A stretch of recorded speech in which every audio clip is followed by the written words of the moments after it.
लेके game week 29 के साथ अब हमें पता चल चुका है कि कौन कौन सी टीमें कहाँ कहाँ पे हैं। और कि जब लास्ट के 9-10 गेम वीक जब बचे होते हैं तो फिर हमें पता चलता है कि कौन कौन सी टीमें के लिए क्या क्या सिनेरियोज बन रहे हैं और उनको क्या क्या डिमांड्स हैं हर टीमों के पास कि उनको ये पूरा करना है। और तभी वो या तो यूसीएल ले पाएंगे या तो वो जो रेलीगेशन बैटल लड़ रहे हैं वो टीमें वहाँ रेलीगेशन बैटल से आउट हो पाएगी, और जो टाइटल के लिए कंटेंशन के लिए हैं वो टाइटल के लिए जा पाएंगे। और वैसा ही कुछ हो रहा है क्योंकि हर हर जगह मिड टेबल की बात कर लें, टॉप टेबल की बात कर लें और बॉटम टेबल की बात कर लें, हर जगह कुछ ना कुछ हर टीम के लिए सिनेरियो बना हुआ है। और जैसे जैसे अब ये गेम वीक हमारे आगे बढ़ते रहेंगे और ये सिनेरियोज हमें और पता चलते जाएंगे और कि किन टीमों के लिए क्या डिमांड और हैं हमें वो पता चलते जाएगा। और स्टार्ट करते हैं आर्सेनल वाले मैच से। आर्सेनल वर्सेस ब्राइटन था। आर्सेनल ने 1-0 जीत लिया, पर इसमें सबसे पहली स्टोरी लाइन बनी कि जो ब्राइटन के मैनेजर हैं विलियन हजलर, उन्होंने कहा कि क्या नाम है, जिस हिसाब से आर्सेनल फुटबॉल खेलती है हम इसे फुटबॉल खेलना नहीं कह सकते। सिर्फ एक ही टीम फुटबॉल खेल रही थी इस मैच में, वो थी उनकी टीम ब्राइटन। क्योंकि आर्सेनल की जो टैक्टिक्स है जिसको हम हराम बॉल कहते हैं, जो अर्टेटा टैक्टिक्स है कि वो टाइम वेस्ट बहुत करते हैं। उन्होंने एग्जांपल दिया कि किसी भी मैच में अपने अपोजिशन टीम का कीपर 3 बार नीचे जाते हुए देखा है इंजरी टाइम के लिए। तो वो हम उसने एग्जांपल दिया जिसमें राया 3 बार गए थे इंजर्ड होने का, एक्टिंग किया था। और अगर वो हुए भी हुए तो 3 टाइम होना बहुत बड़ी बात है। और जहाँ तक की है 3 बार में से 2 बार तो एक्टिंग ही थी, वो पक्का पक्का साफ दिख रहा था। और 1-0 निकाल लिया आर्सेनल ने ये मैच। पर उल्टी साइड उन्होंने पॉइंट गेन किया है मैन सिटी पे, क्योंकि मैन सिटी ने पॉइंट ड्रॉप कर दिया नॉटिंघम फॉरेस्ट के अगेंस्ट। 2-2 था। मैन सिटी ने अर्ली लीड ले ली थी, 30th या 40th मिनट पे ले लिया था। सेमेन्यो ने गोल मार दिया, पर उसके बाद फिर नॉटिंघम फॉरेस्ट गेम में वापस आई सेकंड हाफ से। फिर एंडरसन का एक बहुत ही अच्छा गोल था और उसके बाद नॉटिंघम फॉरेस्ट ने एक और गोल मारा। और उसके बाद फिर लास्ट में एकदम last point of the game पे बर्नार्डो सिल्वा को एक चांस मिला था, जिन्होंने गोल पे मारा जरूर पर ब्लॉक कर दिया गया था नॉटिंघम फॉरेस्ट के डिफेंडर के द्वारा। और वहाँ पे सिटी 2 पॉइंट, बहुत क्रूशियल पॉइंट ड्रॉप कर जाती है। और अब आर्सेनल के पास 6-7 पॉइंट की लीड हो चुकी है और अब वो थोड़े कंफर्टेबल वापस हो जाएंगे। जो उन पे प्रेशर बन रहा था कि यहाँ पे मैन सिटी गेन कर रही है उन पे, और आर्सेनल ने पिछले कुछ मैचेस में पॉइंट ड्रॉप भी किए थे, पर यहाँ पे अब भरपाई हो चुकी है उस चीज़ की। तो आर्सेनल से थोड़ा सा प्रेशर हटेगा और मैन सिटी पे बढ़ेगा कि क्या उन्होंने अब टाइटल रेस के हाथ धो दिया है और क्या अब आगे क्या होता है देखना होगा। और तीसरा मैच जिसके लिए सबसे ज़्यादा वेट मैं कर रहा था वो था एस्टन विला वर्सेस चेल्सी, क्योंकि ये एक ऐसा मैच था जिससे पहले एस्टन विला से अगर हम जीतते तो हम 3 पॉइंट आगे चले जाते और लिवरपूल से मैच कर जाते, और एस्टन विला के साथ हम 3 पॉइंट का गैप होता फिर हमारा। तो एक 6 पॉइंटर गेम था ये। हमने स्टार्ट अच्छा किया था, पर एस्टन विला ने वहाँ पे एक बहुत ही क्रिएटिव मोड के साथ आई थी और फर्स्ट में जो सेकंड मिनट पे ही एक गोल पड़ गया था जो एस्टन विला की क्रिएटिविटी दिखाता है। और लियोन बेली ने वहाँ पे क्रॉस डाली, ऑली वॉटकिंस ने पास नहीं ली, डमी कर दी, और फिर डगलस लुइस का वहाँ पे अच्छा फिनिश था। वहाँ पे रीक जेम्स की थोड़ी सी गलती थी कि उन्होंने मैन मार्क नहीं किया, पर उतना कुछ कहूँगा नहीं। लेकिन मिनट सेकंड से लेके जब ये गोल पड़ा उसके बाद से लेके 90 मिनट एंड मिनट तक जो इस मैच में चला सिर्फ और सिर्फ चेल्सी खेली। एस्टन विला का फॉर्म उतना अच्छा रहा नहीं है रिसेंटली, और वो पॉइंट ड्रॉप किए ही जा रहे हैं हर एक मैच में। पिछले 5-6 मैचेस में उन्होंने कुछ ऐसा स्टैट मैंने सुना था कि पिछले 23 गेम से उन्होंने 23 पॉइंट्स से उन्होंने सिर्फ 5 पॉइंट लिए हैं 23 विनेबल पॉइंट्स से। तो एक बहुत बड़ा कंसर्न हो चुका है एस्टन विला और उनाई एमरी के लिए कि क्या वो टॉप 5 की रेस से बाहर हो जाएंगे, क्योंकि जिस हिसाब से उन्होंने आज भी खेला बहुत ही उतना कन्विंसिंग नहीं लग रहा था उनकी परफॉर्मेंस। वो जब अटैक भी कर रहे थे और जब वो बिल्डअप प्ले दिखा रहे थे उनका उतनी कन्विंसिंग नहीं लग रही थी, और चेल्सी के प्लेयर्स बहुत ईजिली बॉल विन कर जा रहे थे। और चेल्सी की बात करें तो चेल्सी ने जब गोल डाउन हुई तो उसके बाद चेल्सी के पास वो अर्जेंसी दिखी। आज वो ऐसा लगा कि हाँ वो शोल्डर ड्रॉप्स नहीं हुए, और हमने फिर कमबैक किया। जॉ पेड्रो ने पहला गोल मारा, गुस्तो का असिस्ट, और फिर दूसरे के लिए भी जॉ पेड्रो के लिए एंजो फर्नांडिस ने असिस्ट बनाया, और जॉ पेड्रो का वहाँ पे अच्छा फिनिश था। और जॉ पेड्रो जिस फॉर्म में चल रहे हैं अभी चेल्सी के आर्ग्यूबली बेस्ट प्लेयर है इस मूवमेंट पे, और होपफुली वो ऐसे और गोल मार पाए। 17 गोल्स हो चुके हैं उनके पहले कैंपिंग में चेल्सी से। अगर हम क्लब वर्ल्ड कप भी गिने तो 20 गोल ऑलरेडी वो मार चुके हैं चेल्सी के लिए। तो अभी तक के तो बेस्ट साइनिंग है जितने भी स्ट्राइकर साइनिंग की है हमने प्रीमियर लीग में जितनी भी हुई है उसमें। मेरे हिसाब से अभी तक जो बेस्ट परफॉर्मर है वो है जॉ पेड्रो। और हमें एक स्ट्राइकर मिल गया जो बहुत बहुत क्रूशियल था। हमें एक गोल स्कोरिंग स्ट्राइकर चाहिए था और जो पेड्रो काम करके दे रहे हैं हर मैच में, तो अच्छा लगा। लेकिन फर्स्ट हाफ में जब हमने 2-1 कर भी लिया था, कमबैक कर भी लिया था, तो वो एक बहुत डर का माहौल था फैंस के बीच में कि हमने एक हाफ तो चलो अच्छा खेल लिया, लेकिन जो हमारे पिछले कुछ मैचेस से गलतियां रही हैं कि हम सेकंड हाफ में गलती कर देते हैं या फिर सेकंड हाफ में हम फुटबॉल खेलना ही भूल जाते हैं, क्योंकि हमारा एक हाफ अच्छा होता है, दूसरा हाफ बहुत बेकार होता है। तो हमने लेकिन वहाँ पे कैपिटलाइज़ किया और वहाँ पे लियाम रोज़नियर की तारीफ़ करूँगा, क्योंकि जिस हिसाब से उन्होंने गेम प्लान सेट किया था, बहुत सही से हम एस्टन विला को खोल पा रहे थे। और है स्कोर लाइन 4-1 ही, उसके बाद एक कोल पाल्मर का गोल आया, फिर जॉ पेड्रो ने एक और गोल मार दिया गर्नाचो को वहाँ पे, अच्छा असिस्ट। पर हम यहाँ पे 7-8 गोल मार सकते थे अगर हम और क्लिनिकल होते। तो वहाँ पे अगर नाचो ने एक बहुत अच्छा चांस मिस किया था, एंजो फर्नांडिस के लिए भी बहुत सारे चांसेस मिले थे, कोल पाल्मर को भी 1-2 चांसेस मिले थे पर वो फंबल कर गए। पर धीरे धीरे हमें ये भी दिख रहा है कि कोल पाल्मर वापस अपने पुराने फॉर्म में वापस आ रहे हैं, इंजरी से जो जूझ रहे थे वो, और फॉर्म नहीं पिक कर पा रहे थे, पर आज भी उनका गोल भी आया। और उसके बाद फिर जो वो डमी वमी करते हैं और जो पासिस, क्रूशियल पासिस निकालते हैं वो लाइन ब्रेक करके, वो आज हमें दिख रही थी। तो उसके लिए भी बहुत ही अच्छी बात है।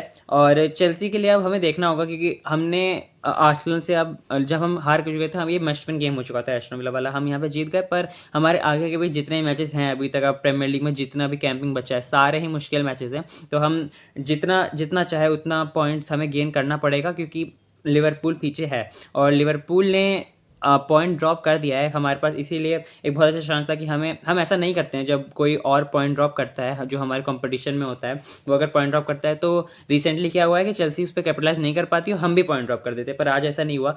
लिवरपूल ने वुल्व्स के अगेंस्ट पॉइंट ड्रॉप कर दिया, उन्होंने गोल वुल्व्स ने पहले ही मार दिया था। फिर से वही हो रहा है कि वो चांसेस क्रिएट नहीं कर पा रहे हैं। उनके कुछ मैचेस से जो आर्ने स्लॉट ने भी कहा कि वो जो चांसेस बनाते हैं और जो भी गोल्स मारते हैं वो मोस्टली कहाँ से होते हैं, सेट पीसेस से या फिर कॉर्नर्स से, यहाँ से मारते हैं। पर वही हुआ, इस बार सेट पीसेस अच्छे डिफेंड कर रही थी वुल्व्स और चांस भी क्रिएट नहीं कर रही थी, बहुत कॉम्पैक्ट शेप रखा था वुल्व्स ने। और ये मेजर कंसर्न रहा है लिवरपूल का कि वो इस सीज़न चांसेस बना ही नहीं पा रहे हैं। एक उनका जो गोल स्कोरिंग मशीन है जो एकेटिके है, जो जहाँ से उनके गोल आते हैं, वो भी फॉर्म में नहीं दिख रहे थे, थोड़े ऑफ लग रहे थे। और एक आध चांस मिला था सला को, एकेटिके को फर्स्ट हाफ में, पर वहाँ पे मिस हुआ। और 83rd मिनट पे इक्वलाइज़ किया था सला ने, लेकिन ऐसा लग रहा था कि पॉइंट लेके चली जाएगी लिवरपूल। और लिवरपूल अटैक भी कर रही थी, लग भी रहा था कि हो सकता है 90 मिनट पे या इंजरी टाइम पे विनर आ जाए लिवरपूल का और 3 पॉइंट ले ले, ऐसा लग रहा था। पर एकदम उल्टा हुआ कि वुल्व्स को एक चांस मिला और उन्होंने कैपिटलाइज किया एक बार फिर से। वैन डाइक की वहाँ पे थोड़ी सी गलती, एक डिफ्लेक्शन हुआ और एलिसन जज नहीं कर पाई क्योंकि अपने डिफेंडर से डिफ्लेक्शन हो गया था। और वुल्व्स ने एक और विन ले लिया और लिवरपूल के लिए वापस। और ऐसा ये सीज़न रहा है जहाँ पे हमने देखा है कि जो टॉप 5 टॉप 4 के प्लेयर्स हैं वो इतने सारे पॉइंट ड्रॉप करते हैं कि जो हम कहते हैं कि 66 68 पॉइंट तक हम यूसीएल स्पॉट के लिए एक फेवरेबल आउटकम मान सकते हैं कि इतने पॉइंट के आने पर आप सेफ हो जाते हो कि आपको यूसीएल मिल जाएगा। पर मेरे को ऐसा लगता है कि इस बार और कम होना चाहिए वो ब्रैकेट, क्योंकि इतने सारे पॉइंट ड्रॉप कर रहे हैं। लिवरपूल हो गया, मैनचेस्टर यूनाइटेड हो गई, एस्टन विला पॉइंट ड्रॉप कर रही है, चेल्सी भी बहुत पॉइंट ड्रॉप करती है। तो मेरे को लगता है कि 60 पॉइंट तक, 50 या 60 पॉइंट तक बहुत होगा, मैक्सिमम होगा कि हम यूसीएल ले लें, क्योंकि बाकी टीमें बहुत पॉइंट ड्रॉप्स कर रही थी। और हम सबके, मैनचेस्टर यूनाइटेड, लिवरपूल, चेल्सी और एस्टन विला, इन सबके बड़े बड़े मैचेस आने वाले हैं, तो पॉइंट ड्रॉप होंगे चारों के ही। और इसी से मैनचेस्टर यूनाइटेड के गेम पे आ जाते हैं। मैनचेस्टर यूनाइटेड का गेम भी बहुत वो था कि न्यूट्रल के लिए तो, और जैसे मेरे लिए था, ये गेम भी मेरे लिए बहुत अच्छा था, क्योंकि लिवरपूल का हेट फॉर सक्सेसफुल हुआ, मैनचेस्टर यूनाइटेड का हेट फॉर सक्सेसफुल हुआ और चेल्सी जीत गई, जो सबसे अच्छी बात थी। एक चीज़ की जो दुखी हुई, Manchester United Manchester City capitalise नहीं कर पाई, सॉरी, जहाँ पे उनको जीतना चाहिए था और वो फिर बना रहता कि क्या आर्सेनल बॉटल कर जाएगी, पर ऐसा हुआ नहीं। और मैनचेस्टर यूनाइटेड की बात करें, मैनचेस्टर यूनाइटेड वर्सेस न्यूकासल का, तो मैनचेस्टर यूनाइटेड ने गेम जब स्टार्ट किया था तो ऐसा लग रहा था कि मैनचेस्टर यूनाइटेड निकाल लेगी गेम। पर न्यूकासल, जो मैं बात करता हूँ जिस हिसाब से मेरे को डर लगता है न्यूकासल से, क्योंकि वो बहुत फिजिकल टीम है, उनका हर एक प्लेयर बहुत फिजिकल खेलता है। और जिस वही हुआ कि जो फिजिकली बहुत अल्टर कर रहे थे और बहुत ही डिमांडिंग फुटबॉल खेलनी चाहिए थी मैनचेस्टर यूनाइटेड को, जहाँ पे वो बहुत फास्ट पासेस चलाएं और फिजिकली डोमिनेट ना हो पाए। पर न्यूकासल बहुत फिजिकली डोमिनेट कर रही थी, स्पेशली मिडफील्ड उनकी। और गेम में चेंज तब आया जब मैनचेस्टर यूनाइटेड ने लीड ले ली थी और रेड कार्ड हो गया था न्यूकासल को। पर वो जो रेड कार्ड था वो श्योरली एक रेड कार्ड माना जाएगा, क्योंकि लेकिन हमने अभी देखा है रेड कार्ड के लिए कितनी मेजर डिसीजंस नहीं ले पाती है जो रेफरिंग होती है, और वीएआर ने वहाँ पे इंटरफेयर किया और रेड कार्ड ठीक है, उस पर ज़्यादा कंप्लेन हो नहीं सकती। पर उसके बाद न्यूकासल ने जो गेम दिखाया, एंथनी गॉर्डन ने पेनल्टी अर्न की और पेनल्टी स्कोर भी की, और उसके बाद फिर मैनचेस्टर यूनाइटेड अटैक किए जा रही थी। ब्रूनो फर्नांडिस ने इतनी सारी क्रूशल बॉल्स बनाई है। अगर ब्रूनो फर्नांडिस ने ये किसी और टीम के लिए बॉल बनाई होती तो 2-3 गोल ब्रूनो फर्नांडिस के हो जाते, असिस्ट हो जाते।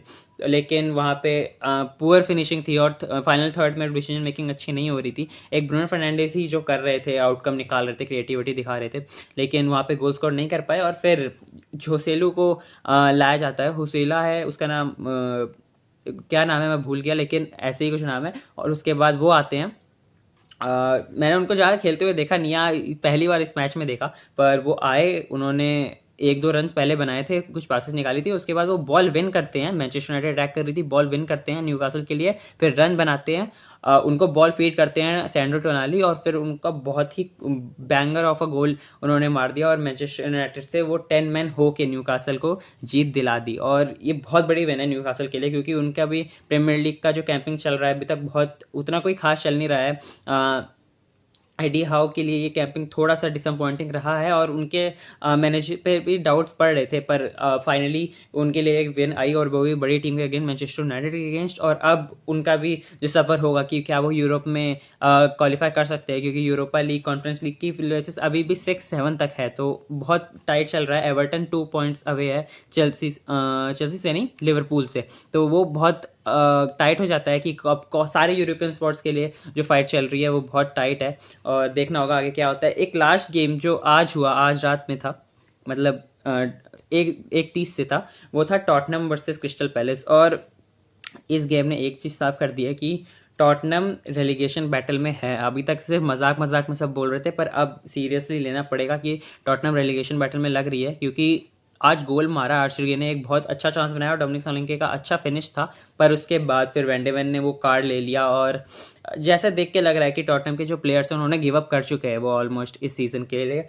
और लेकिन उनको ऐसा नहीं करना चाहिए, क्योंकि रेलीगेशन तो बहुत बड़ी चीज़ हो जाएगी अगर टॉटनम रेलीगेट हो जाती है, तो वो एक टॉप 6 क्लब माने जाते हैं। मेरे लिए अब वो एक टॉप 6 क्लब नहीं होनी चाहिए, एस्टन विला या न्यूकासल को शामिल कर देना चाहिए वहाँ पे उनके नाम पे। पर एक बहुत बड़ा झटका लगेगा अगर प्रीमियर लीग से टॉटनम रेलीगेट हो जाएगी तो।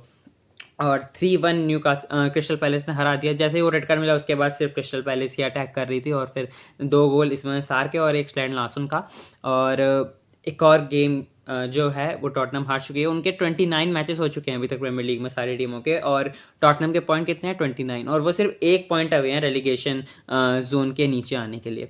तो टॉटनम के लिए बहुत ही मेजर आउटपुट नहीं निकल पा रहा है किसी भी प्लेयर से, और नए मैनेजर भी आ गए, अब तो सब चीज़ सारे चेंजेस भी हो गए। एक और टूडूर आ चुका है, वो माने जाते हैं इतने अच्छे मैनेजर हैं कि वो बहुत जल्दी आके इम्पैक्ट डालते हैं, पर अभी तक कोई इम्पैक्ट डाल नहीं पाए हैं। 2 गेम उनके अंडर हुए हैं और दोनों ही हार का सामना करना पड़ा है टॉटनम को, तो देखना होगा। मेरे लिए सारे फैंस कह रहे हैं, ऑलमोस्ट 99% फैन कह रहे हैं जो टॉटनम के राइवल्स हैं कि हाँ वो रेलीगेट हो जाना चाहिए, पर मेरे लिए तब भी मेरे को ऐसा लगता है कि नहीं, रेलीगेट तो नहीं होना चाहिए, क्योंकि टॉटनम एक बहुत बड़ी क्लब है। अगर रेलीगेट होती है प्रीमियर लीग से तो बहुत मेजर कंसर्न होगा उनके लिए। और अगर हमारे बेनिफिट के लिए भी देखा जाए, चेल्सी फैन के लिए बेनिफिट के लिए, अगर वो क्या हो सकता है कि वो एक 6 पॉइंट लेन है हमारे लिए। हम जब भी जाते हैं टॉटनम को हरा के आते हैं, चाहे वो होम मैच हो या अवे मैच हो, तो वो 6 पॉइंट लेन जो है हमारे लिए, हम उसको फिर कैसे कह पाएंगे। और जो भी टीम आगे आएगी हो सकता है वो हमें हरा भी दे, जो चेल्सी हमेशा करती है, लोअर डिवीजन की टीम से हार जाती है जो न्यूली प्रमोटेड है। तो उसके लिए मैं चाहता हूँ कि मैं टॉटनहम रुक जाए, किसी तरह वो सर्वाइव कर जाए, पर अभी ऐसा लग नहीं रहा है कि सर्वाइव कर पाए, क्योंकि वेस्ट हैम अपने फॉर्म में आ चुकी है और बहुत अच्छा खेल रही है। उन्होंने फुलम को हरा भी दिया, तो आगे के गेम वीक्स बहुत इंपॉर्टेंट होने वाले हैं। यूसीएल भी आने वाला है, अब चेल्सी का अगला मैच रेक्सम से, और उसके बाद यूसीएल में हमें पीएसजी खेलनी है, तो इंटरेस्टिंग होगा आप आगे क्या होता है। आपकी क्या राय है जरूर बताइएगा, और बैंटर एफसी को जरूर सब्सक्राइब कर लीजिएगा।